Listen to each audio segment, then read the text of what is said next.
इस वीडियो में हम पढ़ रहे हैं क्लास 9th के ज्योग्राफी के चैप्टर नंबर 4 को, जिसका नाम है क्लाइमेट। और यह है वीडियो नंबर 5th इस चैप्टर का। इसके पहले 4 वीडियो किए हैं मैंने इस चैप्टर के ऊपर। तो अगर आपने उन वीडियोस को नहीं देखा तो नीचे डिस्क्रिप्शन में जाएं, जहां पर आप सारे वीडियोस इस चैप्टर के देख सकते हैं। और इसके साथ ही पिछले वीडियो और नेक्स्ट वीडियो का भी लिंक वहां पर दिया गया है, जिससे आप आसानी से पिछले वीडियो को या फिर नेक्स्ट वीडियो को देख सकते हैं। तो अब हम आगे बढ़ते हैं और पढ़ते हैं हमारा नेक्स्ट टॉपिक, जिसे कि हम इस वीडियो में पढ़ने वाले हैं, और वो है हमारा 10 सीजन्स।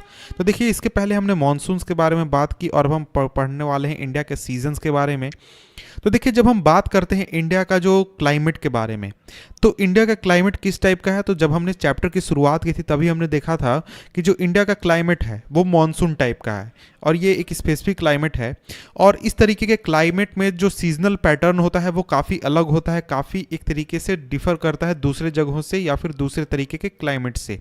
और इस जगह पर, यानी जहाँ पर भी मॉनसून टाइप का क्लाइमेट होता है, वहाँ पर जो वेदर कंडीशन होता है वो बहुत ज़्यादा चेंज करता है एक सीज़न से दूसरे सीज़न में। और ये जो चेंजेस हैं इनको आप आसानी से नोटिस कर सकते हैं जो कंट्री के इंटीरियर इलाके हैं उन इलाकों में, यानी जो इलाके समुद्र से दूर हैं और काफ़ी दूर हैं, जैसे कि आपका यूपी हो गया, बिहार हो गया, आपका मध्य प्रदेश हो गया, छत्तीसगढ़ हो गया। तो ये जो रीजन्स हैं ये आपको समुद्र से दूर हैं, ओशियन से दूर हैं, इसलिए यहाँ पर आपको टेम्परेचर डिफरेंस या फिर जो सीज़न का चेंज है ये आपको ज़्यादा अच्छी तरीके से आपको समझ में आएगा या फिर देखने को मिलेगा। वहीं अगर आप बात करें कोस्टल एरियाज़ की, तो वहाँ पर उतना ज़्यादा आपको टेम्परेचर वेरिएशन आपको देखने को नहीं मिलता है जितना कि आपको इंटीरियर इलाकों में देखने को मिलता है। और यहाँ पर एक चीज़ होती है, जैसे रेनफॉल पैटर्न जो है वो आपको एक तरीके का सिमिलर रहता है, चाहे आप कोस्टल एरिया में जाएँ या फिर आप इंटीरियर इलाकों में जाएँ। तो रेनफॉल पैटर्न जो है वो वेरी करता है, बहुत ही ज़्यादा वेरी करता है। जैसे मानसून आएगा तो बहुत ही बारिश होगी, सर्दियों में बारिश नहीं होगी, गर्मियों में बारिश नहीं होगी। तो ऐसा आपको सिमिलर आपको कोस्टल रीजन में भी होगा और इंटीरियर इलाके में भी होगा। लेकिन जब हम बात करते हैं टेम्परेचर चेंज की या फिर सीजन चेंज की, तो वैसा उसमें आपको डिफरेंस देखने को मिल जाएगा कोस्टल रीजन में और कंट्री के इंटीरियर इलाकों में। तो देखिए, यहाँ पर पूछा जा रहा है कि आपसे how many seasons are experienced in your place, यानी आप जहाँ रहते हैं वहाँ आपने कितने सारे सीजन्स को एक्सपीरियंस किया है। तो यहाँ पर कहा जा रहा है कि 4 मेन सीजन जो हैं जिनको कि हम इंडिया में आइडेंटिफाई कर सकते हैं, वो सीजन्स हैं the cold weather season, the hot weather season, the advancing monsoon and the retreating monsoon with some regional variation. तो देखिए, इन सभी जो सीजन्स हैं, 4 तरह के सीजन्स हैं इंडिया में, और एक तरीके का इसका आपका एक लोकल वेरिएशन आपके इलाके में मौजूद है। जैसे कि अगर आप चले जाएंगे आप कश्मीर में, तो वहाँ पर आपको गर्मी जो है वो आपको यूपी के जैसा नहीं होता है। वहाँ पर गर्मी में टेम्परेचर जो है वो 15 डिग्री या फिर 20 डिग्री तक रहता है, वहाँ पर आपको कभी भी लू नहीं चलेगी।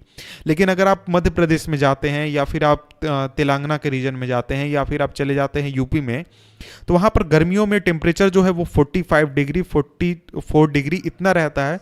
और इसके साथ ही यहाँ पर आपको लू देखने को मिलता है और भी बहुत सारी चीज़ें होती हैं। तो टेम्परेचर देखिए, जो सीज़न है इंडिया का वो मेनली 4 ही हैं, लेकिन उन सभी सीजन्स के एक अपने रीजनल वेरिएशन है, एक अपना रीजनल टाइप है, यानी कि कहाँ आप रहते हैं इस पर डिपेंड करता है कि आप किस तरीके का वेदर फील करेंगे या फिर महसूस करेंगे। तो देखिए, इसके बाद अब हम अपने पहले टॉपिक को देखते हैं, यानी कि पहले सीजन को देखते हैं, और वो है हमारा द कोल्ड वेदर सीजन, जिसे कि हम विंटर के नाम से भी जानते हैं। तो देखिए, जो कोल्ड वेदर सीजन है वो आपको मिड नवंबर से शुरू होता है नॉर्दर्न इंडिया में, और ये करीब फरवरी तक रहता है। और इसमें जो दिसंबर और जनवरी है वो सबसे कोल्डेस्ट महीने होते हैं नॉर्दर्न पार्ट ऑफ इंडिया में।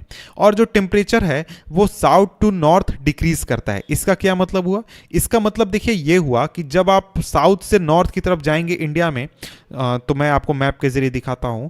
तो देखिए, ये आप इंडिया का मैप देख रहे हैं, तो इसमें आप जैसे ही आप साउथ से नॉर्थ जाएंगे, यानी इस तरफ से ऊपर जाएंगे, तो वैसे वैसे आपका जो टेम्परेचर है वो कम होता जाएगा, वो गिरता जाएगा। तो देखिए, इस चीज़ का रीज़न हमने पिछले वीडियो में देखा था, पीछे के एक वीडियो में, वहाँ पर हमने कॉन्टिनेंटालिटी की बात की थी।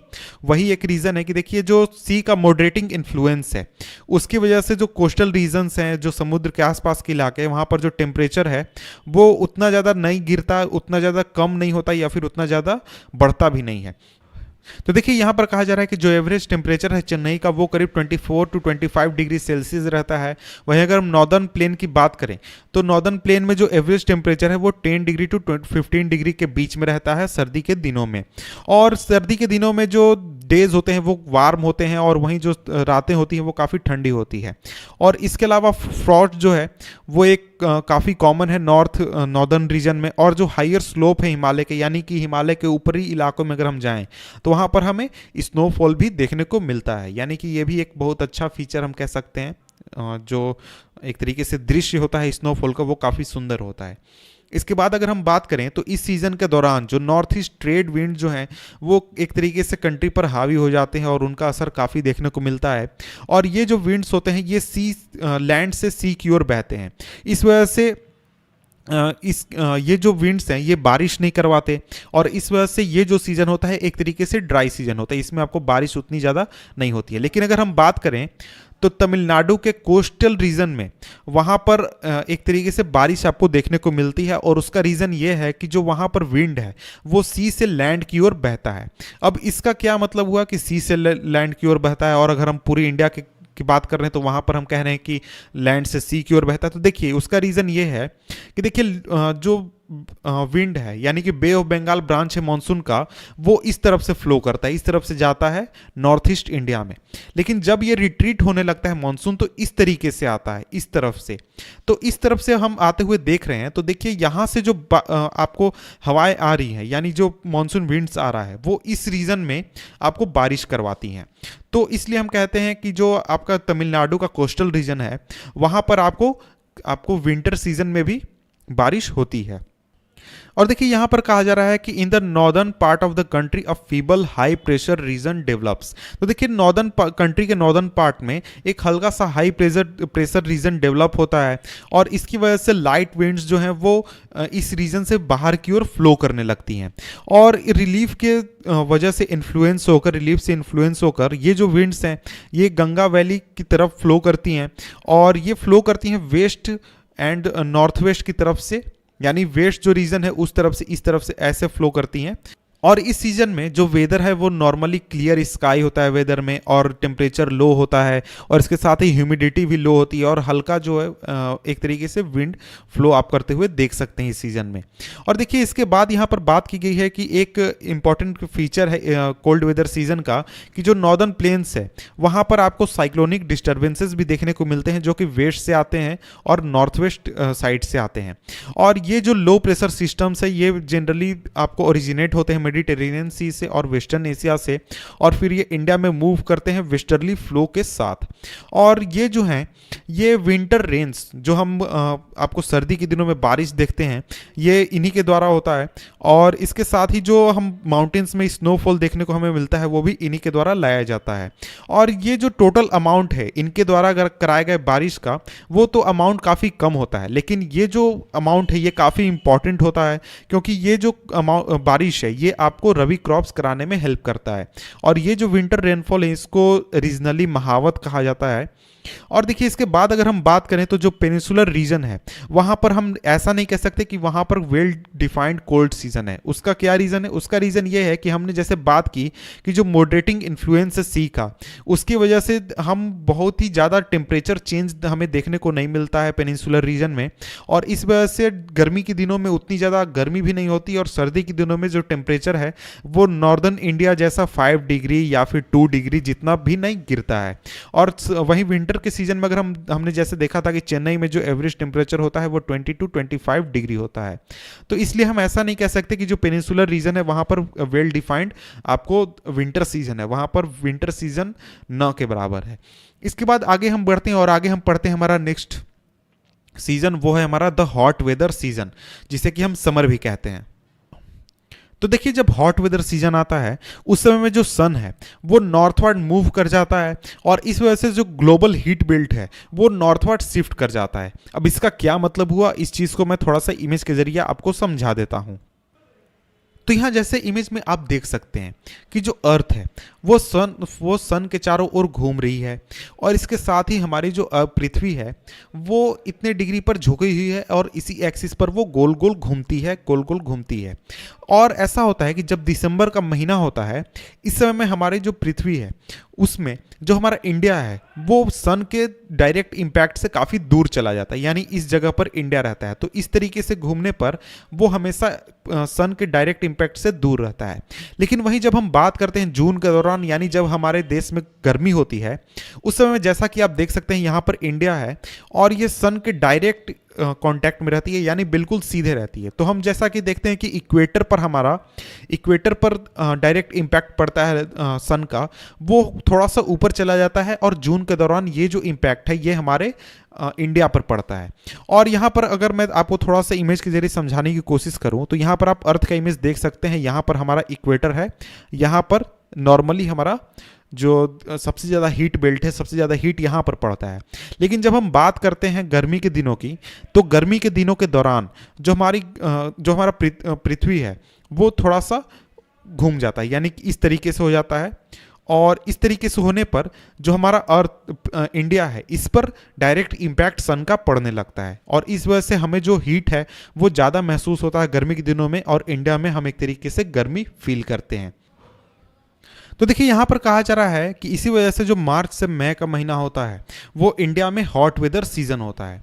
और इसके आगे अगर हम बढ़ें तो देखिए जो इन्फ्लुएंस है हीट बेल्ट के शिफ्ट होने का वो क्लियरली आप महसूस कर सकते हैं टेम्परेचर रिकॉर्डिंग में, जो कि आप मार्च से मई तक आप महसूस करते हैं, जो कि आप रिकॉर्ड करते हैं।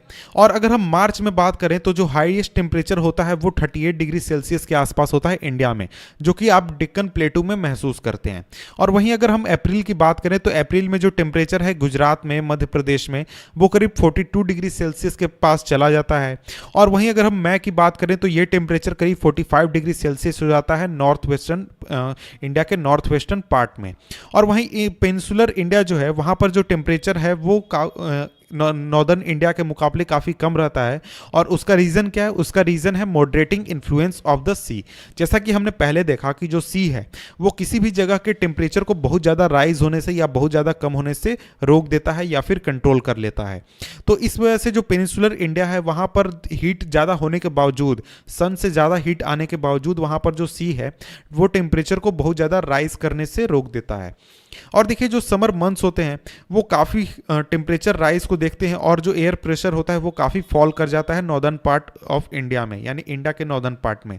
और मई के अंत तक एक काफ़ी लो प्रेशर एरिया डेवलप हो जाता है इस रीजन में, थार डेजर्ट से लेकर पटना तक, इस और छोटा नागपुर के रीजन तक, इस पूरे एरिया में एक काफ़ी लो प्रेशर एरिया डेवलप हो जाता है। और यहाँ पर जो एयर सर्कुलेशन है वो काफ़ी शुरू हो जाता है इस सीज़न में, और काफ़ी आपको एयर सर्कुलेशन देखने को मिलता है। तो देखिए इसके साथ ही एक इंपॉर्टेंट फीचर है हॉट वेदर सीजन का, और वो है लू। तो लू क्या होता है ये आप सभी लोगों को पता है, आपने इसका कई बार नाम सुना होगा, आपके माता पिता इसका नाम लेते होंगे या फिर आपके टीचर्स आपको इसके बारे में बताते होंगे। तो देखिए लू काफ़ी स्ट्रॉन्ग विंड्स होते हैं जो कि गस्टी होते हैं, हॉट होते हैं, और इसके साथ ही ड्राई होते हैं। इसका मतलब इसमें मॉइस्चर नहीं होता, इसमें पानी नहीं होता, और ये आपको नॉर्थ और नॉर्थ वेस्टर्न इंडिया में फ्लो करते हैं, और कुछ समय ये आपको इवनिंग तक भी फ्लो करते हुए देखे जाते हैं। और ये आपने तो सुना ही होगा कि लू से आपको बचना चाहिए, और ये बात बिल्कुल सही है कि अगर आप डायरेक्ट एक्सपोजर में चले जाएं इन विंड्स के तो ये आपके लिए खतरनाक हो सकता है, काफ़ी एक तरीके से सीरियस हो सकता है। और इसके साथ ही डस्ट स्टॉर्म्स जो हैं वो काफ़ी कॉमन है मई के महीने में नॉर्दर्न इंडिया में।